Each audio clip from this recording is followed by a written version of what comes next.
Hello guys and welcome to episode 8 of 2.5 Men. As you can see, we are getting some consistency back. We are all here. I just want to say thank you for the continued support, and say if you're maybe going for a run or you're watching your kids or anything like that, come and watch us, like and subscribe. We need all your support. We've got myself here, and we've got Rossi, and we've got Mr. Howard Jones. Hello. We're all good, guys? I don't know why I didn't speak then. I'm not on mute. So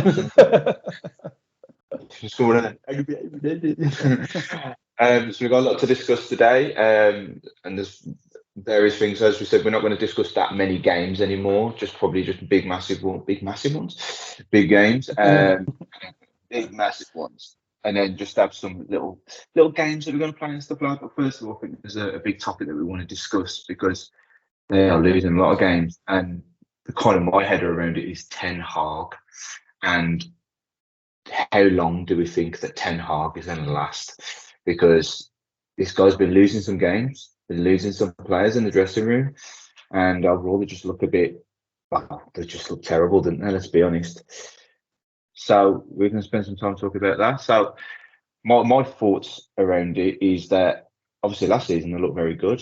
And looks a big improvement. It looked like they were kind of going in an Arsenal direction, like they were building something. They were getting some players in there that were consistently playing all the time. Fernandes looked good, scoring goals, making goals. Rashford was scoring loads of goals. And then they brought in certain players. It looked like he'd done the right things with Sancho, sending him away, bringing him back, bringing in Martinez, Short King. Jesus. He's still taller than you. Yeah. He's 5'6.5", whatever. And then obviously Luke Shaw looked quite good, and then this season just seems to have gone down the pan. He's binned off De Gea, brought in Onana, and he's forgot how to catch a ball. And it's just very chops and changes, and just bringing in weird players like Reguilon, I think just looks poor. Like Amrabat, he looks good everywhere else. He just doesn't look good for United. Casemiro just looks like he's going to get red cards and stuff like that. So it looks all out of the show. So, what are your guys' thoughts on Man United at the moment, and how long Ten Hag might last? Oh, good question. I think they are struggling real bad. I think that Ten Hag will probably,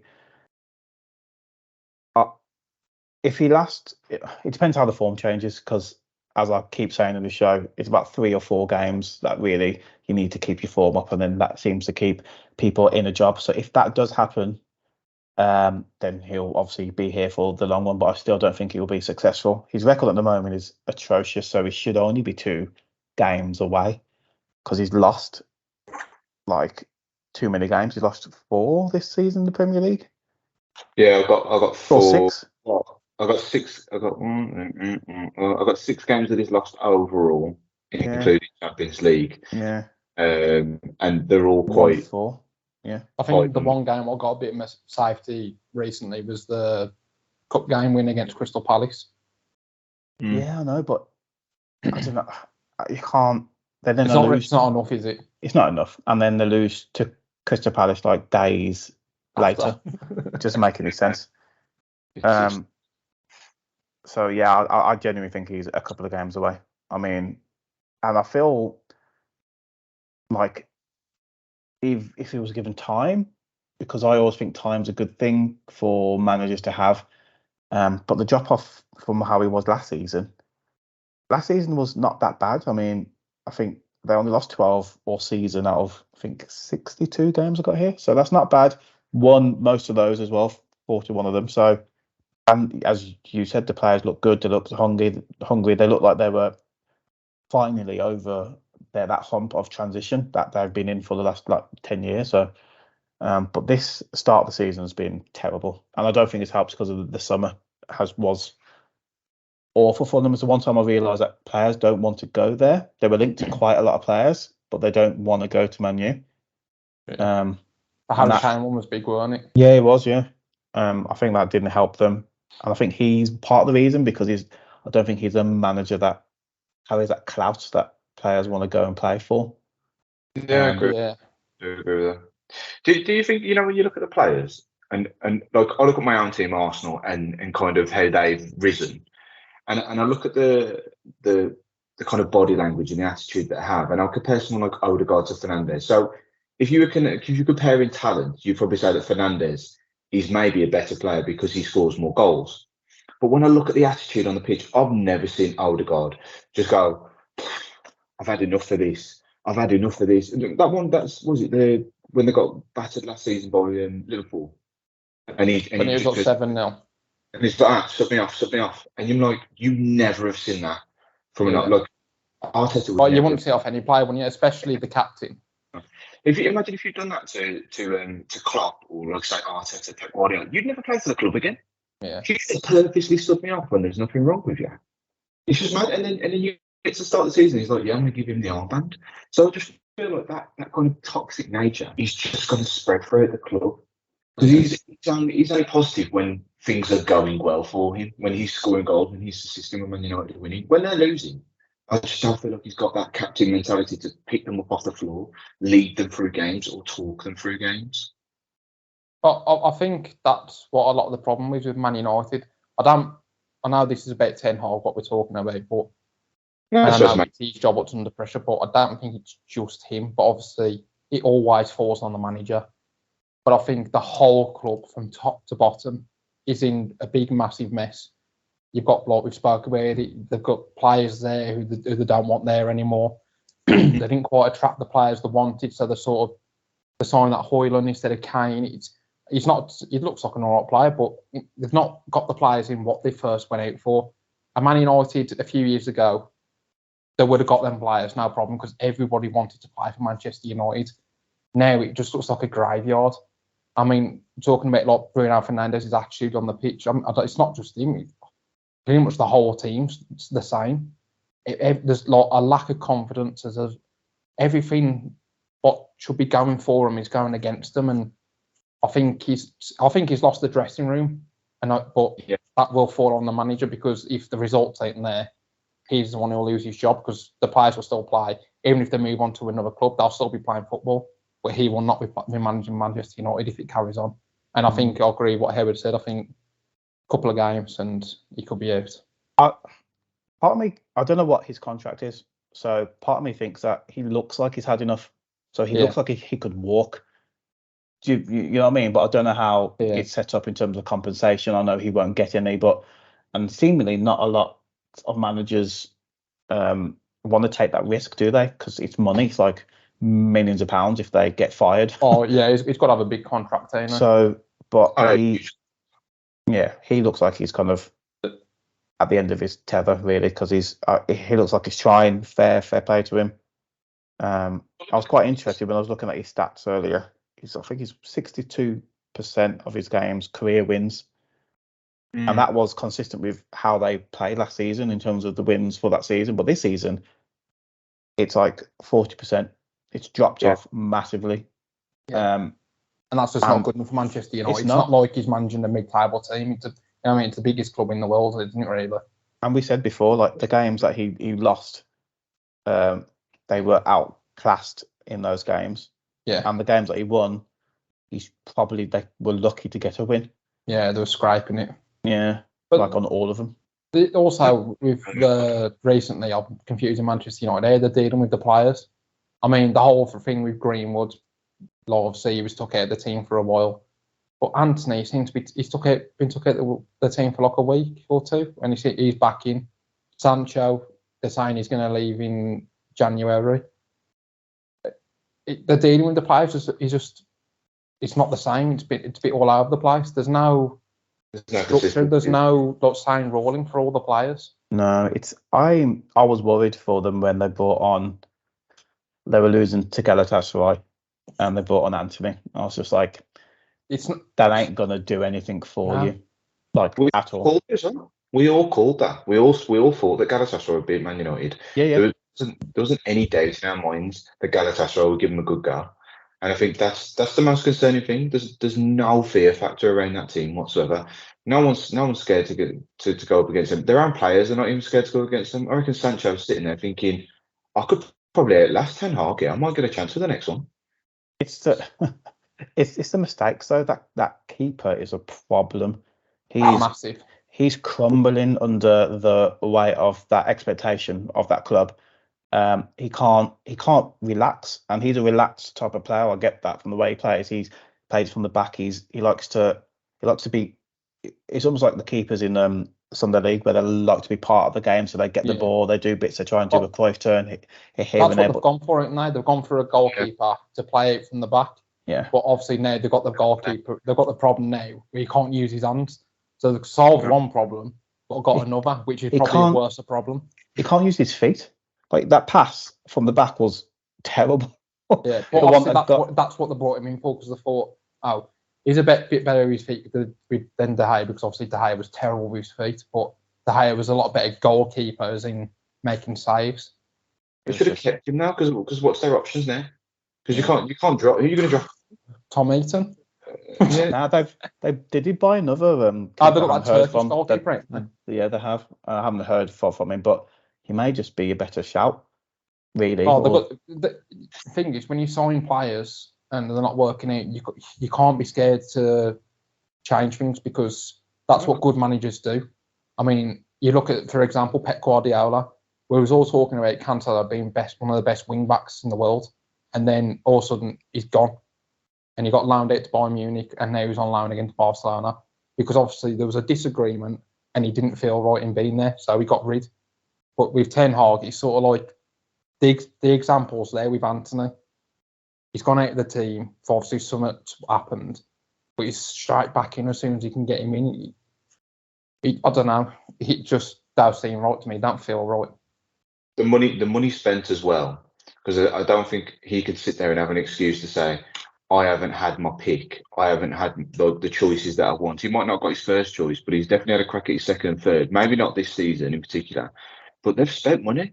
They've spent a lot of money. I think they've spent more than Arsenal. I think they've spent more than Man City over a 5, 6, 7 year period, and they've never contended for the title in that time period. Yeah.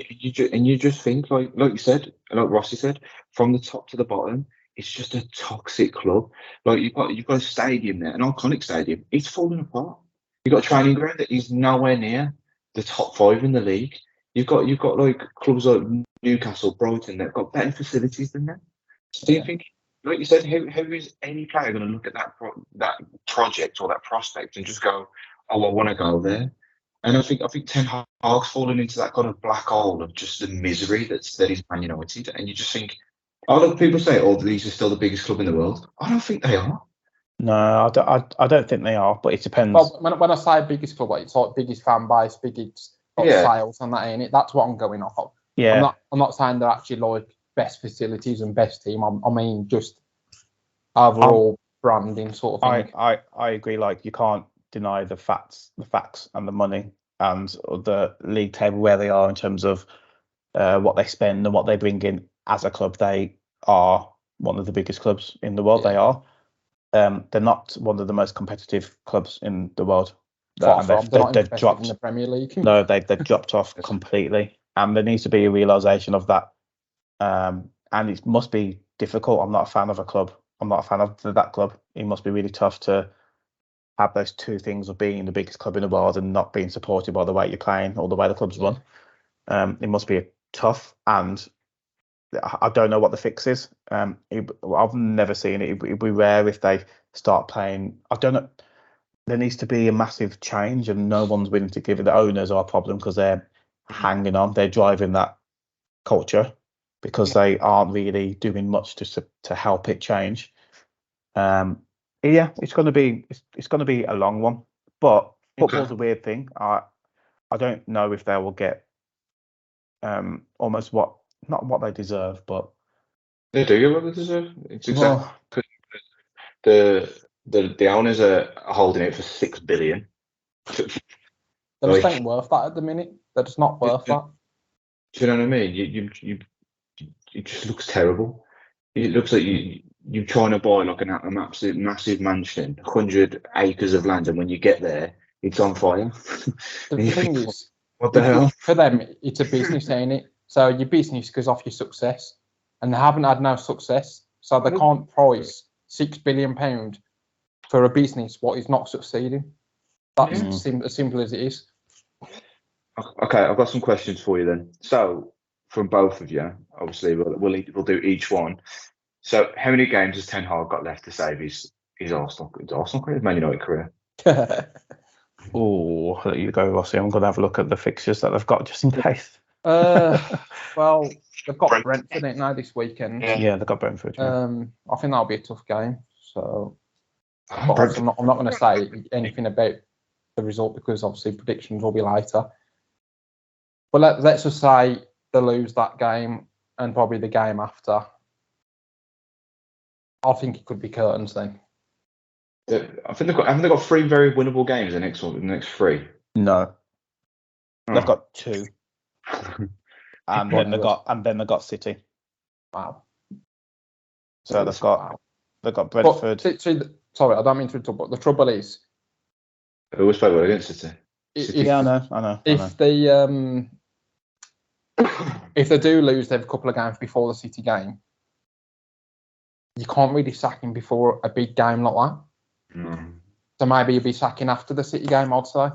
If he does lose it, if you don't get no points from the game, he's got to go. So you're saying 3 games. What about draws though? If we say he gets 2 draws, I think with draws, you're escaping. Look at Solskjaer. He was scraping wins and scraping the odd draw, and he was literally holding on. I think it depends on the teams around them as well, because essentially, some draws are good when they can. Depends on the other results, right? Depends on who's around them to put them up the table. But I don't think draws are good enough against Brentford and then Sheffield United away before City. I think we would draw. It goes down to performance as well. I know like the Glazers probably don't care and they're probably not watching the games, but obviously the people who's letting them know that this manager needs to go, they'll be saying they've drawn, but they've had a good performance. They look better than what they do. We need to give them a bit more time. Blah blah blah. I don't know how it works, but I think if you have a draw, say against Brentford, but you play solid, you have a good game, and Brentford get a lucky goal to make it a draw, I think you can't really criticise him too much. But at the same time, he's under a lot of pressure, and he does need 3 points. But on the own, what you've got to look at is if they're just looking at the league position at the end of the season, because all they're thinking is the price of the club going to go down? Because if you finish 15th, 16th, that club's not worth $6 billion, so they're going to look at it and go, we need to try and be proactive here and sack him, bring someone else in to try and save this season, so then we can sell the club for the most money we can get for it. That's the way. I'm going to go out and say solidly, if you don't win at least 2 of the next 3 games, I think you'll be sacked. I would also agree. The only thing I would say after these next 2 games. Okay, so we all think, I agree with the same. So we think Man City could beat them 2-3-0 on the back of the Sale draw and a loss. He'll be gone. Yeah. I don't think they can sack him before the City game because it's such a big game. I don't think they can do that. No. Me personally, I don't believe that should happen. Okay. Next one then. What do you think, regardless of whether Ten Hag gets sacked? My next question will be next manager. Just kind of have that in your minds. But regardless of what they think, but where do you think that they will finish this season? What will be their league position come 38 games? League position. Yeah. So currently they're sitting at what? Mid-table. They're 10th at the moment. I reckon 7th or 8th. I think that's generous. I think because they were last season, they were the best of the rest, weren't they? Behind you and Arsenal and City, and they were quite comfortable actually getting there above Newcastle, which surprised me. But now I agree with that, but I think. But now the best of a lot different the rest of the rest. Yeah, exactly. They're. I think they may be the best of the rest. So they're not. I don't think they get top 4, but I don't think they get in Europe either. That's the rest of the rest. But I do know how this football game plays, and I'm just. I think they need to keep doing badly. I because I think the wins and stuff will just disguise what's going on. Yeah. I know what you mean. But so to answer your question, I think about 8th. Okay, Rossi. I think they'll finish where they are now. I think they'll finish 10th. I think there's a lot better teams than them now this season, like Brighton, Villa, Newcastle. Spurs have got better. Liverpool more competitive now. City, Arsenal. You know what I mean? There's a lot of teams. West Ham as well. Exactly. Like, there's a lot of teams there they've got to overcome, and all of them teams I've just said are better than them so far. So I can't see them getting anywhere near. I'm going to agree with where they think. I think they'll finish be about the same. But the next manager, if he does get sacked, I think they'll go for De Zerbi. I don't. I think we said this before. I can't see him going there. I can't see him going there either. But why do you say that then? No, it's the only manager I can see out there that's doing well, who plays positive football, who has a big impact on players. Feels like he can kind of handle a dressing room, and he can bring small talent. Because the thing is with him, he's a bit like Pep. Like, you can bring players in and out of the team, and you don't notice it. Whereas with Man United, or maybe even other clubs, Arsenal, fans like that, you take one player out and it has a massive impact on the whole team. He's just the only manager I think that could go there and do something. I disagree with you, because I think you're giving him too much credit. I think a lot what's happening there is what Brighton's doing, the club. And I think Brighton are doing most of the work. Obviously, because if you look at him to Graham Potter, there's not much difference of how the play style is and the sort of players what come in and will go out. I think the Brighton setup's that good that the manager's obviously fitting in with it. But that's good business for Brighton, though, and he still had to come in. He's got a worse team than Potter had. Yeah. And he's ultimately doing better than he did when Potter did. So that I think he has to get the plaudits for that, because 10 went to Brighton. They were Brighton.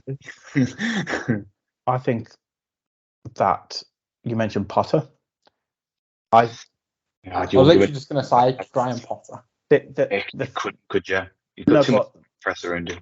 No, but I do think it was unfair for Potter.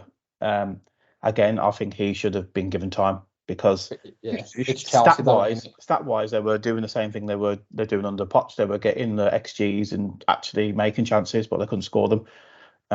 That is still up for debate with Chelsea at the moment. I know they've won a couple, but it's still up for debate whether they can do that. So I think Potter, and the only reason I think this is because I don't think they can go for too many managers and get rejected. So they can't go for that whole, I want this person, and then they won't get them, and then I'll go for this person, I won't get them, and it'd be third choice. They need to go for someone that will go there. So De Zerbi, for example, I don't think they can go through that whole bad press montage, because the media would just eat that up. And they need to make sure they have a plan as well, because it's going to be like the summer signings all over again, when they were going for people and they were just turning them out and saying, no, I don't want to go there. No, I don't want to go there. So I reckon it would be Potter. I like the next manager then, Alex Ferguson. There we go. Okay. Dean Smith. I was going to actually say Graham Potter as well, but obviously I'm not going to go with that now. But I think if you look at bringing in a foreign manager, I know it's a long shot, but there was linked to him before, and I think Zidane, if he wants to get back into management, that could be a place he could go. He does look English, though, does he? Yeah, sorry. I don't think he speaks English, does he? I don't think the stuff I've always read about Zidane is Pochettino didn't speak English when he joined Spurs. Yeah, but it's he had the look at him now. Yeah, no, but some managers learn, some managers want to learn, and some managers don't. So Poch was one that. Yeah, but Poch had a translator for like a season or two. Yeah, but only while he was learning. Yeah, but Zidane can do that. Sorry, Lewis, what are you saying? Zerbi doesn't speak English, does he? Doesn't he have a translator? Does he? Or did he? There's someone in the Premier League who's got a translator. He speaks English. I think it's I think what's his name from Leeds? Bielsa had one, but he could speak English. He just didn't want to. Yeah, but that's what I mean. Like, there's some, like, Zidane may not want to speak English. Is what I'm saying. So he may just, some, it's their choice, isn't it? Some do learn the language, Yeah, but but sometimes that's just but obviously that's what we're going off. And if buts and maybes, not none of us know that Potter or whatever's going to go there. I'm just saying, or someone who's been linked with before, so it's a possibility. It's a good option. It's definitely a good option. I think he wants Europe though. I wonder if he'll be an ex-player. Like, imagine if they get Lampard in or Gerrard. Imagine Gerrard, if he goes there, that's it, man. He's lost his Liverpool legacy. So Roy Keane. Roy Keane. He'd end up bloody snapping off the players. They won't last 2 seconds of him. Roy Keane and Micah Richards as his assistant. Actually, you know what? Do you remember when Newcastle got Shearer? It could be like Gary Neville or someone. They need someone that's. Did you not see Gary Neville at Valencia? Could have said, yeah. I know, but Shearer wasn't 7 months. I know, but ex-players like this, like that they seem to want to claw back to their roots and go back to someone who knows their club, and arguably, Man U kind of need that kind of. But they've already tried that, and I'm so sure it didn't work. Yeah. Didn't Shearer get him relegated? Exactly. But to be fair, it did take over when there was already a position. He only had 8 games. I remember he only had 8 games. Okay, we've got to move on because we'll be on this forever. I don't know how long we've been speaking about it. So, we'll talk about probably the biggest game of the season so far, as in regards to stature and stuff like that at the moment, because it's mainly the 2 contenders for the league. I don't get me wrong, I'm not saying that Liverpool aren't the contenders, but you've got the contenders from last year, the pretenders and the champions. So you do have to look at it and say that this is the biggest game so far of the season, which is obviously Arsenal versus Man City. And for me, this is a painful fixture because there seems to be a kind of like a process with us where we were getting battered by them, and then but we wasn't competing at all. So it was literally we were just trying hold back, make sure they don't beat us, everything like that. And at the moment now we are competing with them, but there always seems to be, it seems to just go one way. It's that we will rather batter them first half and then we just go on to get absolutely destroyed in the second half, or we just fumble the bag and we get clapped. What was your scores against them last season? I think we lost. I think it was 2-0 or 1, wasn't it? Something like that. Yeah. I remember the 1 or 4-1. I don't think it was last year. I think it was the season before. We battered them first half. I think Saka scored the first goal, and then Gabriel got sent off in the second half. And then we just started making mistake after mistake. And I think that's the way it seems to go with Man City. It's not the fact that they go and dominate the game or batter us. It's that we just seem to be our own enemy, and we seem to just make mistakes in the game and do daft things. Because I think this is what they were talking about in regards to pressure. They were saying you've got all these young players, but you need someone who was it who said it? He basically said that Arsenal have got loads and loads of energy. It's raw, it's great and everything like that. But when you need calm and you need confidence, who is going to step up? When the games are getting gritty and they're getting tough, you need that kind of mental stability throughout the game to just go, all right, let's slow it down here, boys. Let's keep the ball a little bit. Let's not be too rash. And Arsenal don't seem to have that at the moment. And I think that's the difference between winning the league for us. Yeah. So do we think that kind of ignoring the results in the week, going off last week's result in regards to City losing, obviously Arsenal giving Bournemouth a good thumping, is this a good time for Arsenal to play Man City, or do we think that this is always just going to be a City win over Arsenal? What's our thoughts? I don't think there is ever a good time to play City, as in they don't usually have those kind of if they have a bad game, it's usually it's the one in the they don't have a big purple patch. It's just one bad game, move on. Yeah, they move on. So I can't really judge it on. I know they lost against Wolves, and that was a good game. But you offer something completely different, and also the difference between most other teams in the Premier League is that Man City are up for this game, so they know they need to up their level. So it's a game that they do, and you just gotta hope that that is unsuccessful. But I think you're seeing more this season from the way that they've been playing that you can attack some of the weaknesses that they have been showing. They are conceding goals. They do look. They don't like being just pressed really. Like Wolves pressed them up top and pressed them really, really well. You've got that pace to offer. Would you say though that Arsenal's biggest weakness against Man City is that they try and go toe to toe with them? Because that's the way that they're playing at the moment. Is that they try and go at City. They try and play their own game. Where Wolves, other teams in the league don't do that. They go, we need to be fearful of these. We need to sit back. We need a game plan, and we need to try and get a lucky goal. Where Arsenal just go, we want to play you off the pitch. Yeah, well, that's the way you want to win, and that's fine. Like, it's got to start from somewhere. If you've got to overtake the number one team to do it by the way they do it, and you want to, then you have to play in this way and not be.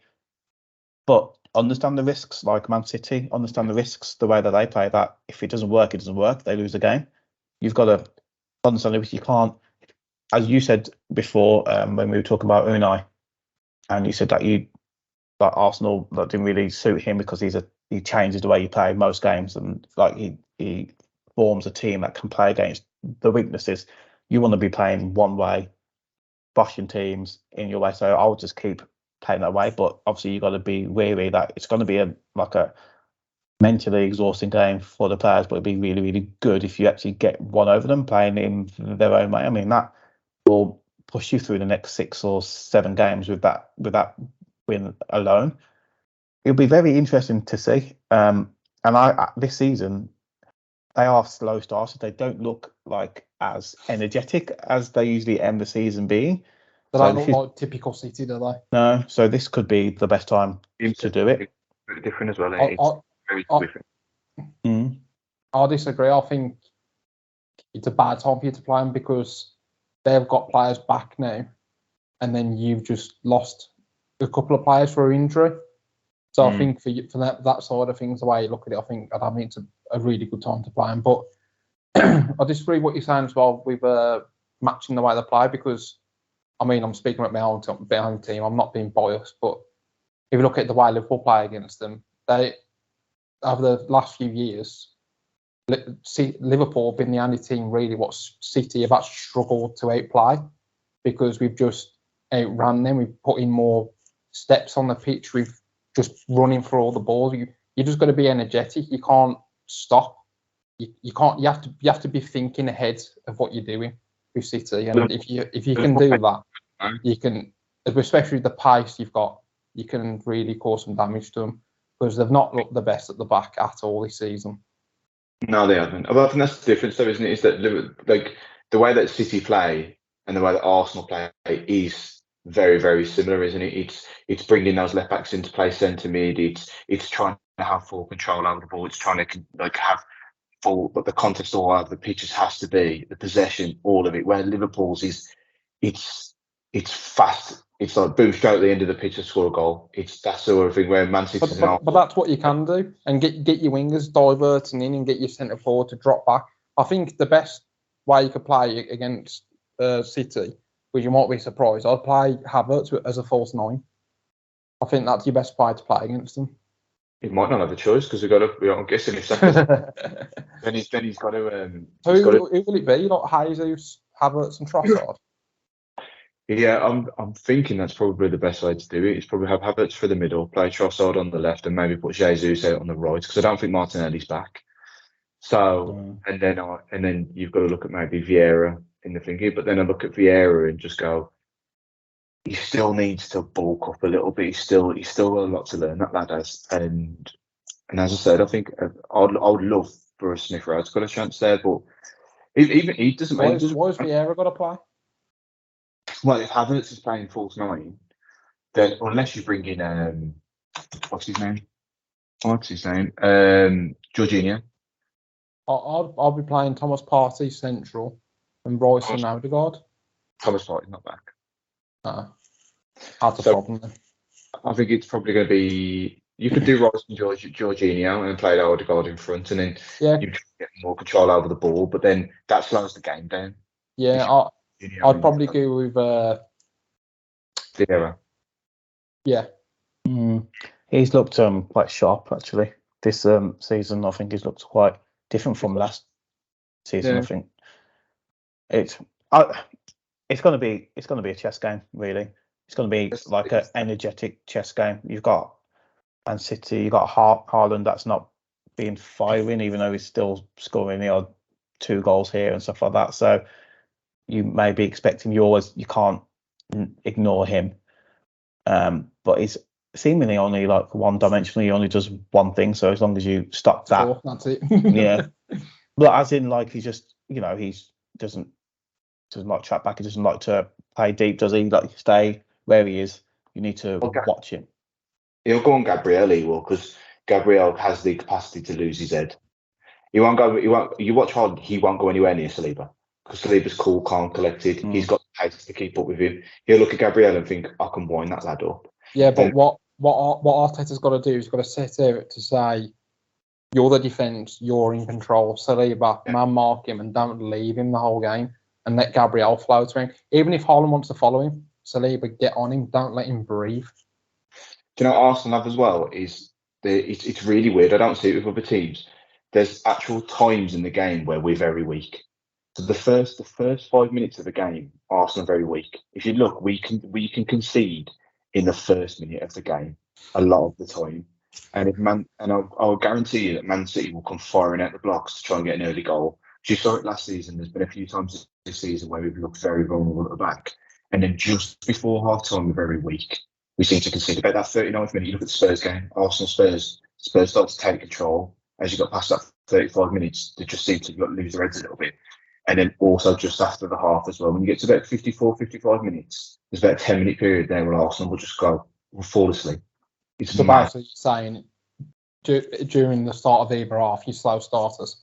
Yeah, very, very much so. Very much so. The start of the games, like that first minute, really scares me every time we play, because I just think if they start attacking them, all they do is to just go, okay, Zinchenko is the weakest of the 4, and we'll run it him, and then we'll get players to just sprint in the box.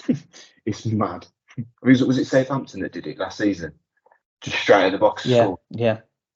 Heart dang. That's crazy game. Crazy game indeed. Okay. Either way, what happens, it's going to be a good game. Yeah, for the neutral. I will it'll be a good game for us. We can sit there and relax.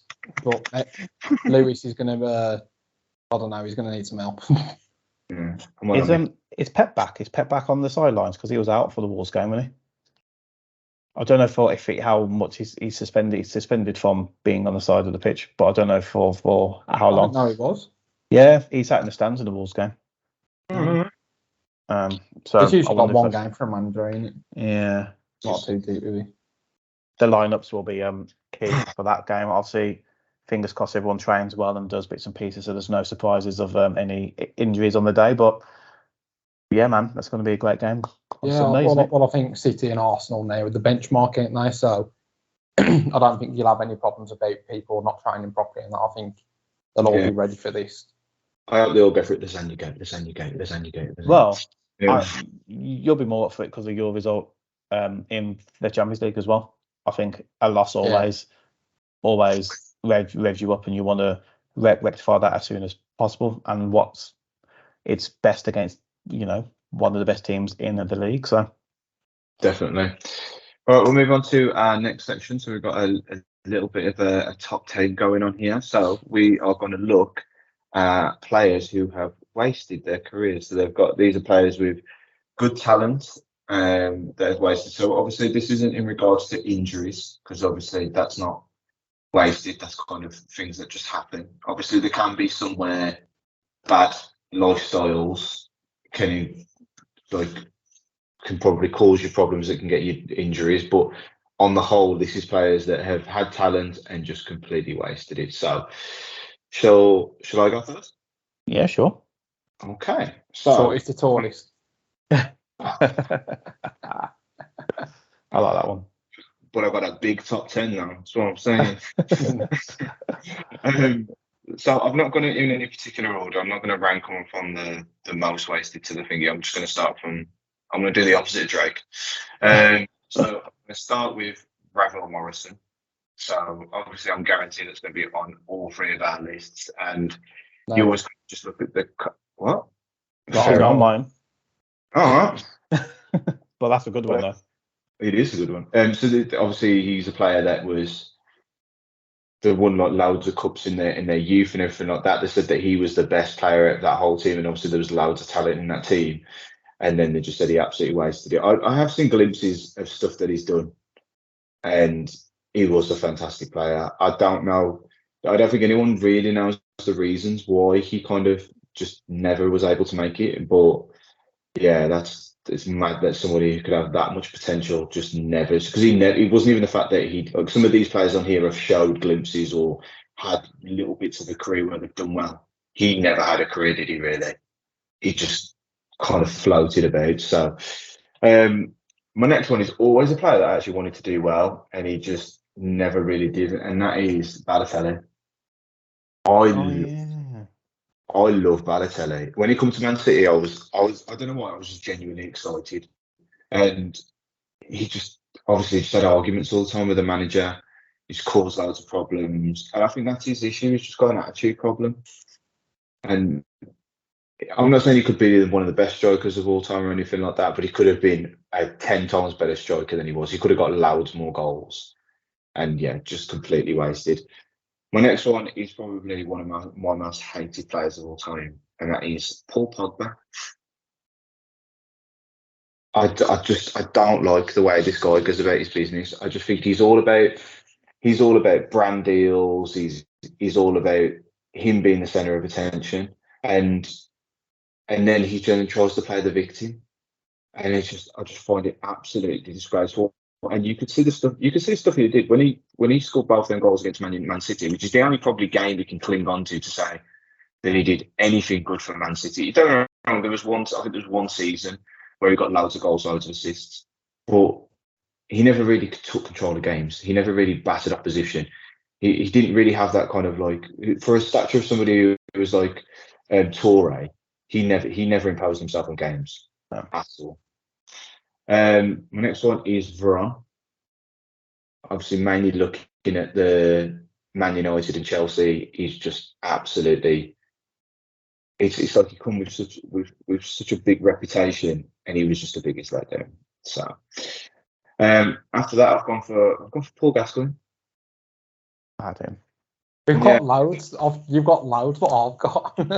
Have you really? Yeah. So, yeah, I just look at a player like that, and you just think, but because the football at that time just didn't have that many eyes on it in regards to like training and how to look after your body and everything like that. It's a shame that somebody with that much talent can get lost to the game. I think it's a real shame. But at least with him, you got to see a lot of football that he played that was fantastic. So my next one is Neymar, which sounds a bit daft, really, because Neymar is like PSG's. I think he's like one of Brazil's highest goal scorers ever. He's one of PSG's highest goal scorers ever. But I look at this player and I just think he could have won Ballon d'Or after Ballon d'Or. He could have been as good as Messi. He could have been as good as Cristiano. But instead, he wanted to do the party lifestyle. He wanted to give it the big I am, and he's wasted his career because of it. And that's the way I look at him. Because, yeah, similar to Bale. I haven't got Bale on here. Bale probably could have been one on here. My next one is Jesse Lingard. Nice. So I think with Jesse Lingard, this guy kind of simmered his career through at Man United. Never really imposed himself on the team. Never really did loads and loads and loads. And he then decided to leave to try and obviously build a career. Went to West Ham, absolutely smashed it for a season. Was linked with big clubs. I think Arsenal were looking at him at one point. And then he decides to go to Nottingham Forest. And you just think what he did, especially when West Ham wanted him back. And I just think what absolutely, because this is the thing, it's not just sometimes egos or anything like that. It's making dumb decisions. That is a dumb decision. You can clip that. My next one after that is going to be as Rossi says, Mewtwo. Mewtwo. The Pokemon, yeah.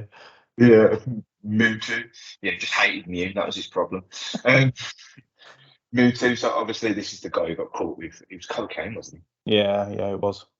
Yeah, it's in fairness, I'm not. We never really got any glimpses of the talent that he had because he came from kind of like a mad club, There wasn't really a big club. It wasn't really hitting big numbers for that club. Came to Chelsea, kind of thinking that he would get a big opportunity, which he did to begin with, and then obviously he gets caught with drugs, and that just messed up his whole career.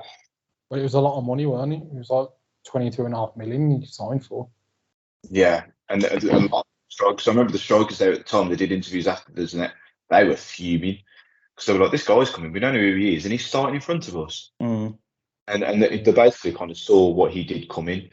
I did have a few more on here. One did include Mbappe, but I'm not going to put him in there. My 9th one is Arshavin. I've got him.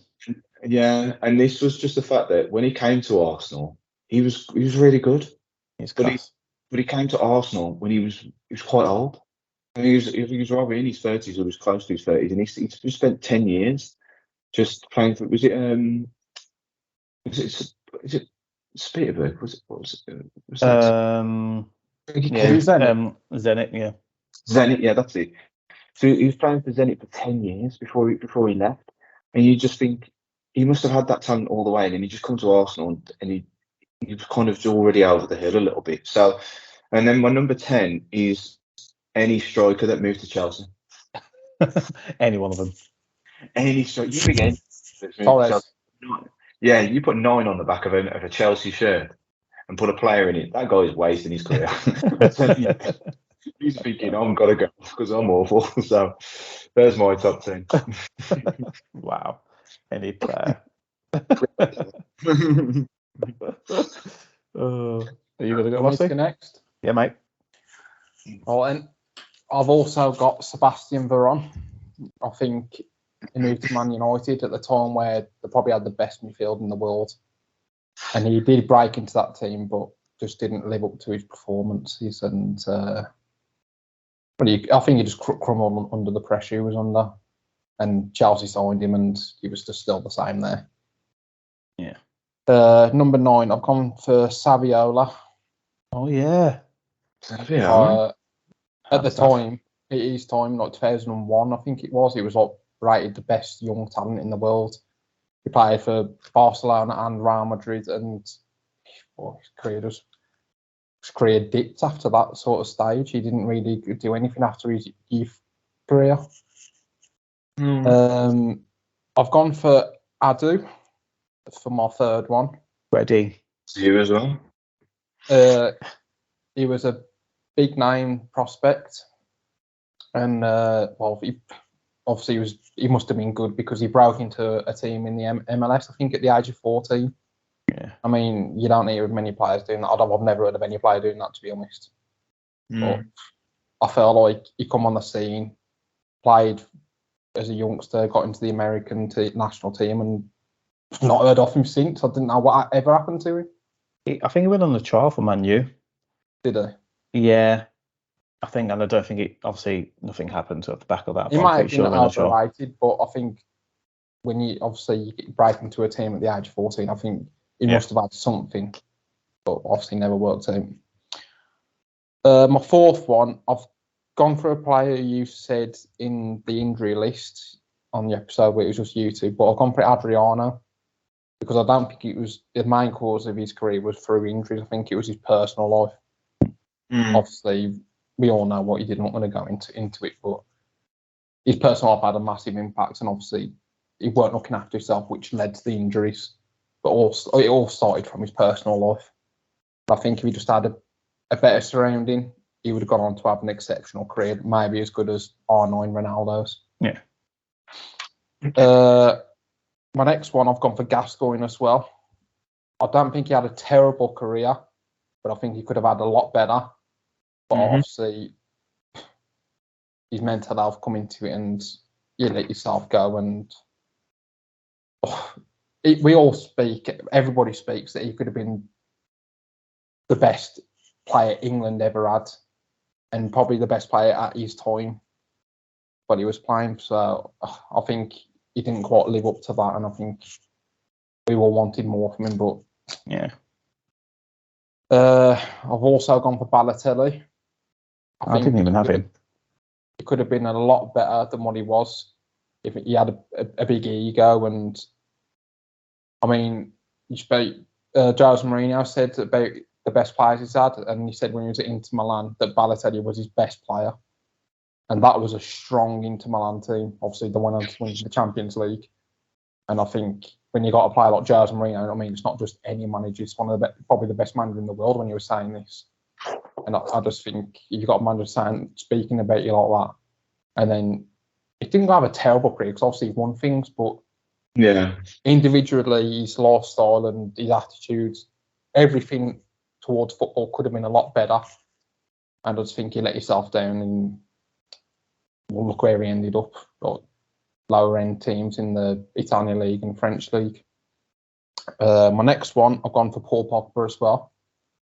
I just think he never hit the heights where everyone expected him. I mean, he left Man United on a free. Then they signed him back for what was it? 85 million, 90 million? Yeah, something like that. Something ridiculous anyway. And then it seemed like it was a good return back. He, like Lewis said, he had that one season where he's got loads of goals and assists, but then just never lived up to the price tag at the time. Was massive, and the expectations everyone had of him. I mean, everyone was comparing him and De Bruyne, who's the best midfielder in the Premier League. And you talk about that now, everyone would laugh about it because De Bruyne has gone on and carried on his success. Paul Pogba just fell into a ditch. Yep. My next one is Adel Taarabt. Yeah, I forgot about him.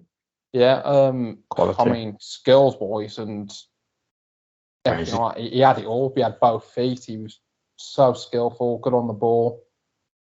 But I just think he was lazy. He didn't work hard enough. I think he thought he was too good to have to train hard. He's giving me that sort of vibes where he just training. He was playing football because he was good at it, not because he enjoyed it. Yeah. And I just think, I don't know. Harry Redknapp, he did like a big interview about it before, and he came out and said that you can't play somebody who don't want to play football. Yeah. The next one I've gone for is Giovanni Dos Santos. Oh my God, yeah. That's a good one. Obviously, he was at Barcelona, coming from that team, that amazing Barcelona team. And he was getting in. He was on the bench. He was sometimes playing. And, I mean, his career dipped massively. He went to Spurs at some point. Went to Spurs, yeah. He was a on Football Manager, I always remember. That's what I mean. So, like, he was a big name. He was getting, obviously, to Spurs in the Premier League. Yeah. And then his career just I don't know. I don't know if it was injuries or I don't know what it was because obviously I don't know him that well. But I just knew that he was at the time of when he was playing, he was a big prospect player. He was after Ronaldinho, wasn't he? He was like the next. Yeah. He was the next. He ended up at LA Galaxy, didn't he? Yeah. And with that David Beckham team. If you say Bojan next, I know that you've been going on Football Manager. Now, this is my last one. I've gone for Adam Johnson. Oh, yeah. Oh, well, we all know what he did. But I'm not going to go into it because I'm not about that. But Adam Johnson, I think it was the timing because England was at a time, it was more England for me. England was at a time where the big, good, talented players was all like retiring from the international stage and stuff. And he was like the next best thing we had as a winger, like. And obviously he did what he did. And I think he just let the nation down. He let himself down massively, but he let the nation down. And I think he could have gone on to have a really good career.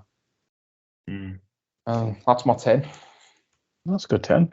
Like some names I haven't heard from in ages, so I'm about to bring a few back up myself. Are you ready? So my 10. I started off with someone that was actually on my injury list, but I think his personality and his mentality wasn't strong, and he could have been something with Sturridge. I think Sturridge. That's a good one, actually. Could have done. He could have done more, man. I mean, you know me. I like the way that he played because he was more like instinctive. He had just that natural gift, but he didn't really. He didn't perform to his talent, did he? No.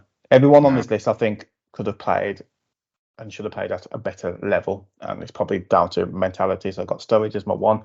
I've got Arshavin as 2 because I remember just the effect he had in some games. I think against Arsenal and Liverpool he was always amazing.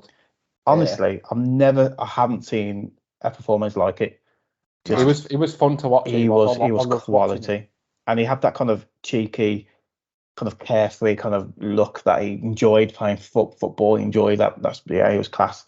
Yeah. But something again, maybe because he was at the tail end of his career, but there was something about that carefree stuff may not have he didn't, because he was quite slender. I think but that was what he needed for his balance and stuff. But it was class. I liked him, but I think he could have been better or done more. I got trapped as well. Skillful man, but so lazy. Yeah. He was just like a bit like a Kocher. He was just disrespecting players because he could. He looked like he could read the game. He could dominate in midfield. He could play many positions. But yeah, he was a lost talent. And then I had Mutu as well. I mean, if you take drugs, then what do you expect? And especially after the start he had, I think it was like 6 in 5 games. It reminds me a bit like he had the same. You remember Reyes? He's not on my list, but that kind of amazing start, but then just tailed away. You saw signs of an actual beast there because RIP, of course. But yeah, he's that different type of player, but makes some bad decisions. Ronaldinho, amazing career, just could have honestly that drive. He should have won more Ballon d'Ors. He should have won more trophies. He's just because he had that X factor in abundance. One player, he reminds me of another player, same nation, but obviously I've said Martin. Oh, damn it. Well, I may come up with it, but no, I won't in this list. Actually, the next player I've got on my list is Anderson from Man U. Now, I saw him as well. I was thinking about that. Him and Nani came at the same time, and they were around the same time, and they were both they looked like they'll be the future. And Nani went on a bit longer than Anderson did. I know some injuries didn't help him, but you can tell he didn't keep his shape. He didn't want to get back to shape. But he had quality, man. He was just reminded me of Edgar David. He was dogged. He was good on the ball. He was doing bits, and he was quite young playing for that Man U team. So it's a bit of a shame for his career. 4, 5, and then I got Matt Letizia. Now, Matt Letizia was some of the goals he scored were amazing, but he was too loyal to Southampton. He should have gone elsewhere to win a silverware, but he didn't want to, and that's fine. I get that, but I think for well, he was doing Zidane stuff regularly. Like he was just doing the goals he scored. Then he had that kind of footballing sense was just next level, but he just didn't want to stay away from his club, which is fine. But he could have done a lot more with his career. Do you think he was a player who wasn't appreciated enough because he stayed at Southampton? I think so. For example, I think he needs to be he should have been a world name instead of just a country name. Yeah. And that's the way he's a cult hero because we've seen the goals and we can see them all the time. He doesn't get the recognition. And I think if he was that at a bigger club, obviously Irving spoke about a lot more like Shearers and Gerrards. Yeah, and stuff. he was next level. He was you think that of the players. Remember that where he looked it over and brought it down. He's got unreal. He's like a Berbatov, isn't he? Like that touch, that suaveness, but he had a bit more to him. He had a bit more. He had actually more than Berbatov. He wasn't as lazy. He looked, but then he was at the same time. But that was part of his style. He was class, man. Yeah. Then I've got Riquelme. So Riquelme silky footballer. Love seeing him because he was kind of when he wasn't that short, was he? He was quite tall, so he carried that more. Stocky as well. Yeah, and he was class. But again, I think maybe he just, to be fair, it didn't work for him in certain clubs. But I think players like that just needed to push himself a bit more.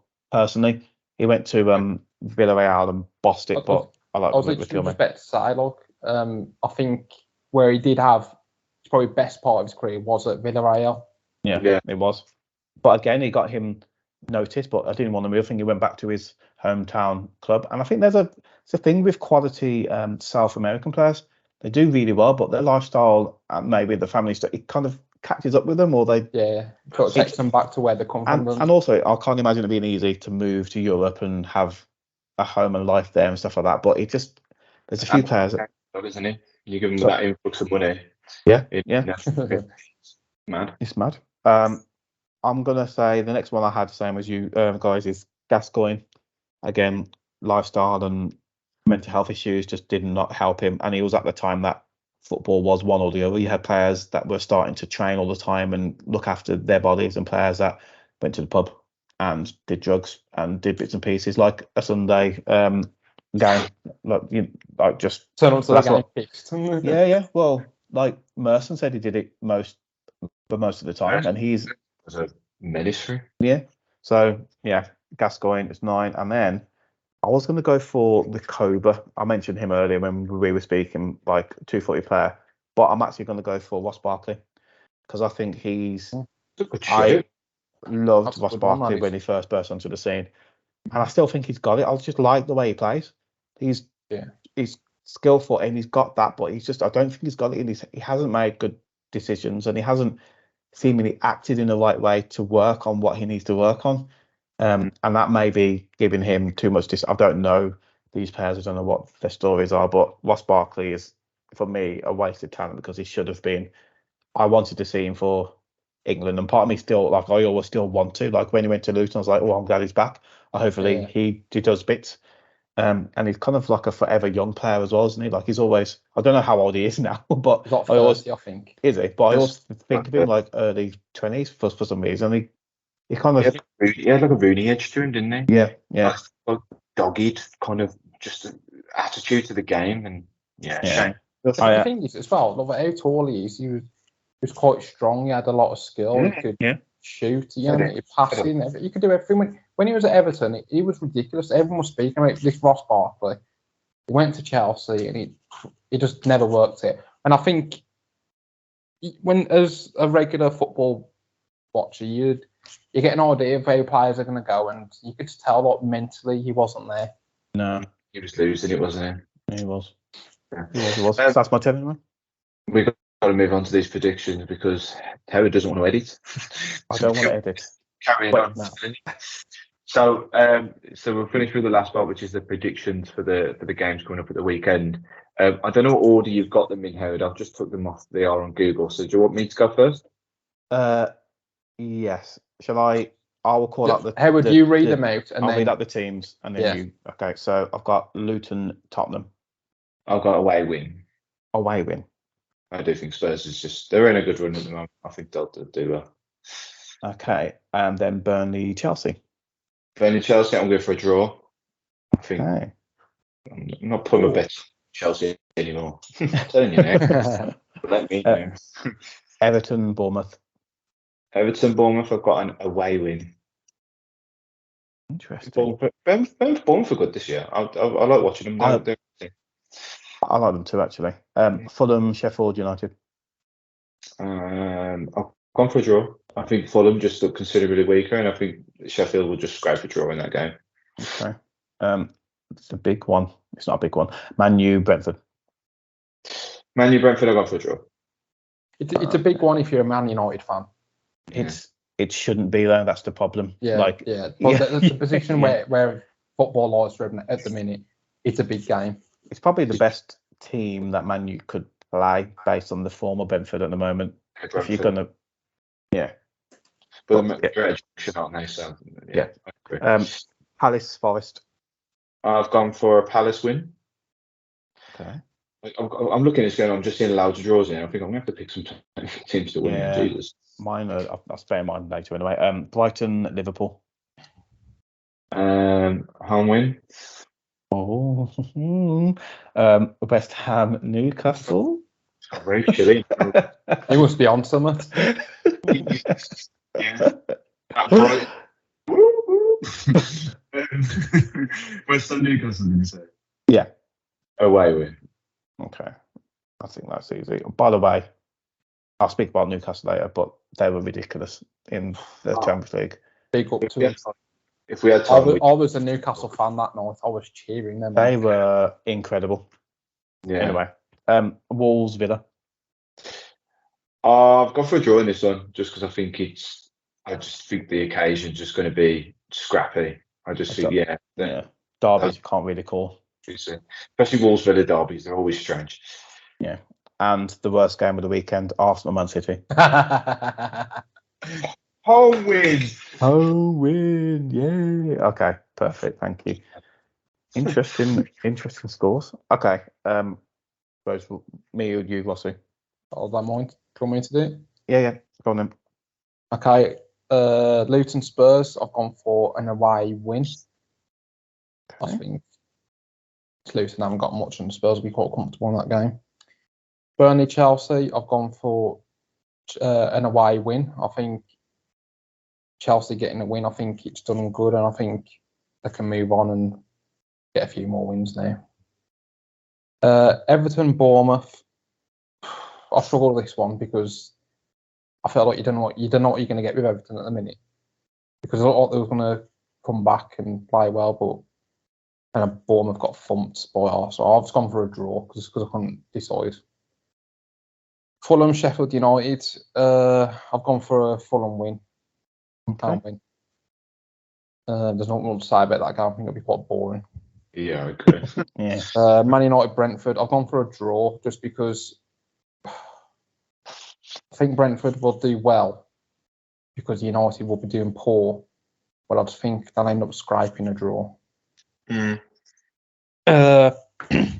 Palace Forest, I've gone for a home win. I think I like the look of Forest this season, but I just think Palace at home, it's not an easy game. It's making it difficult for any team. Brighton Liverpool, I've gone for the obvious away win. I think he's sniffing something or something's going on in that house. We'll see on Monday, will we?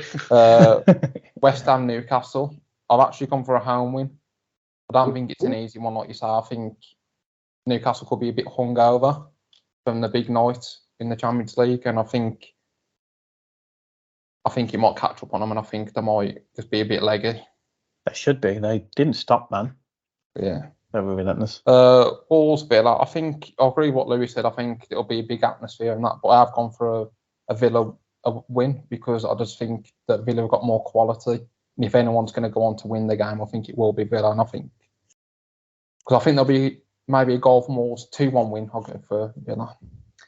And Arsenal City, I'm not even saying it, I don't know. But I've just gone for an away win, only because I don't know what Arsenal's 11 is going to be because of what the injuries they've got. I think if they had the full 11, I'd probably say for a draw. But I just think because Arsenal's attack could look different to the regular attack, I think I've got to go with City. Oh, okay. It's because you said Brighton, Lewis. It's not because of that, obviously. No, I know. So, Luton, Tottenham, away win. Can't see past Tottenham at the moment. Burnley, Chelsea, I've gone for a draw. I think Burnley winning, obviously, against Luton earlier on. I don't know who called that. Was it you, Lewis? Yeah, we did. Yeah, he did. So, I think that's a point to you. And you said Luton winning. Yeah, yeah, I did. Yeah. Oh yeah. So I think that Burnley at home.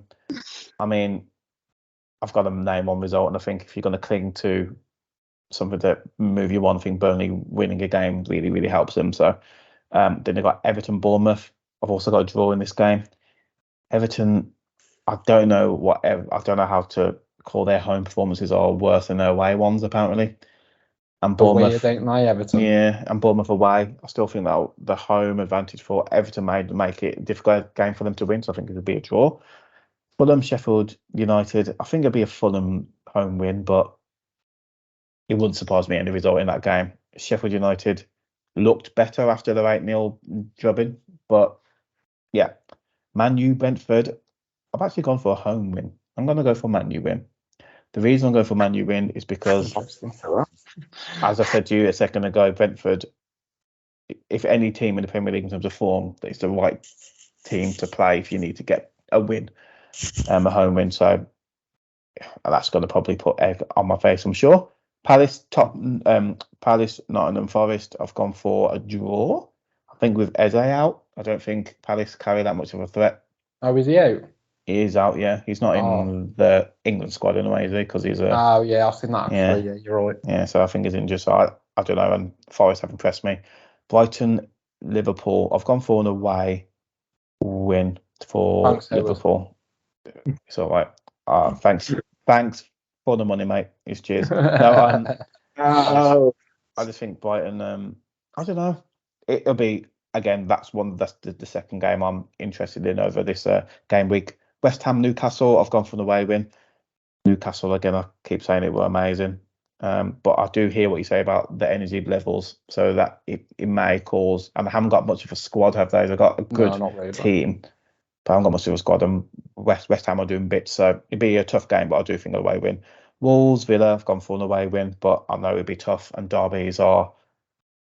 They're never easy, are they? They're never easy. I mean, look at the gap between Liverpool and Everton, but it's always a close game. Derbies between leagues aren't straightforward. Have you noticed, like in the cups, when they got they're not straightforward, they're always close. So it's like chuck the league table out the window. Yeah. Forget what points anyone's on. It's just a day on its own. Yeah, it's mad. So I am looking forward to it, but a bit kind of I just have to wait and see. Wolves at home can be quite good, and then Arsenal, Man City. I've actually gone for a draw, so I've gone slap bang in the middle, and actually that's probably the result you're looking for, Lewis, and I will be looking for. If we get a win against Wolves, I will be looking for a draw because the points. that's what you want, but. I really can't see past it because it depends on who. I'm hoping both teams put their front foot forward on the day, so it'll be an amazing game. I just hope there's no controversy with VAR and stuff. Oh yeah, I think now they'll make it as hard as possible to make a mistake, because obviously the big mistake what's happened is they can't make a mistake, can they? Let's just say that. Yeah, it was lazy. They it's just lack of communication. It was just literally a few seconds of lack of communication, and it just ruined that game. It really did. But we need him to do stuff so we can talk about stuff on the Monday. That is true. After the Tuesday. So yeah, we are going to end it there, guys, because this has been a long episode. So we want to limit the amount of editing that Howard gets to do. Okay. Just want to say thank you very much for your continued support. I look forward to going to the top of the tree after my predictions come in. And we're all really on Tuesday. So it's a bye from me. Rossi? It's a bye from me. I just want to say a shout out to my father-in-law, Alan, who's a Villa fan. Oh, awesome. Get in there, mate. It's a bye from me. See you later, guys. Bye, guys. See ya. Bye.